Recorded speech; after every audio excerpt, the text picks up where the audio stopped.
বৰক্ষেত্ৰীৰ ঘোঁৰাথালত শতাধিক কংগ্ৰেছীৰ বিজেপিত যোগদান।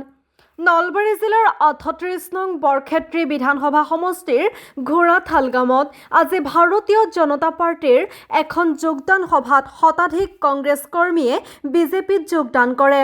ভাৰতীয় জনতা পাৰ্টি পশ্চিম বৰক্ষেত্ৰী ধৰ্মপুৰ মণ্ডল বিজেপিৰ সহযোগত অনুসূচিত জাতি মৰ্চা আৰু ২ নং ঘোঁৰাথাল বুথৰ উদ্যোগত গাঁওখনৰ ৰাজহুৱা নামঘৰৰ প্ৰাংগণত অনুষ্ঠিত সভাত ৫০ বছৰ পুৰণি কংগ্ৰেছ কৰ্মীয়ে ভাৰতীয় জনতা পাৰ্টিত যোগদান কৰে। সভাখনত বৰক্ষেত্ৰী সমষ্টিৰ প্ৰাক্তন বিধায়ক তথা গুৱাহাটী মহানগৰ উন্নয়ন প্ৰাধিকৰণৰ অধ্যক্ষ নাৰায়ণ ডেকা উপস্থিত থাকি কংগ্ৰেছী কৰ্মীসকলক বিজেপিৰ গলবস্ত্ৰ আৰু টুপি পিন্ধাই দললৈ আদৰণি জনায়। হয়, আজি আমাৰ দেশৰ যশস্বী প্ৰধানমন্ত্ৰী নৰেন্দ্ৰ মোদী ডাঙৰীয়াৰ ১২৯ সংখ্যক মন কী বাত অনুষ্ঠান। মই এই মন কী বাত অনুষ্ঠান ঘোঁৰাথালৰ ৰাইজৰ লগত, এই বুথৰ কাৰ্যকৰ্তাৰ লগত, এই অঞ্চলৰ জ্যেষ্ঠ ব্যক্তিসকলৰ লগত বহি এই মন কী বাত অনুষ্ঠানটো উপভোগ কৰিলোঁ। আৰু তাৰ পিছে ঘোঁৰাথালৰ প্ৰায়বোৰ পৰিয়াল ইয়াতে মানে ৩০-৪০টা পৰিয়াল আছিলে। আজি সকলোখিনি পৰিয়াল সামূহিকভাৱে কংগ্ৰেছ দল ত্যাগ কৰি ভাৰতীয় জনতা পাৰ্টীত যোগদান কৰিছে।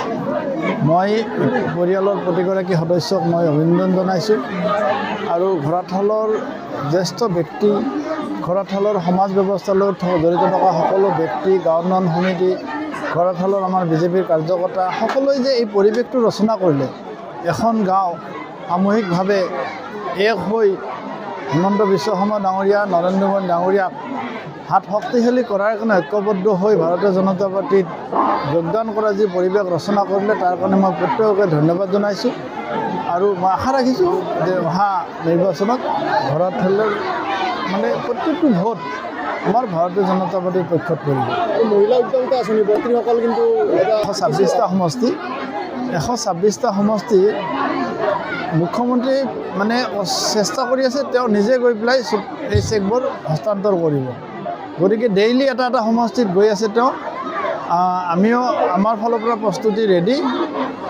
বিহুৰ আগে পিছে যিকোনো এটা সময়ত মুখ্যমন্ত্ৰী আহি আমাৰ আই মাতৃসকলক চেকখিনি বিতৰণ কৰি থৈ যাব।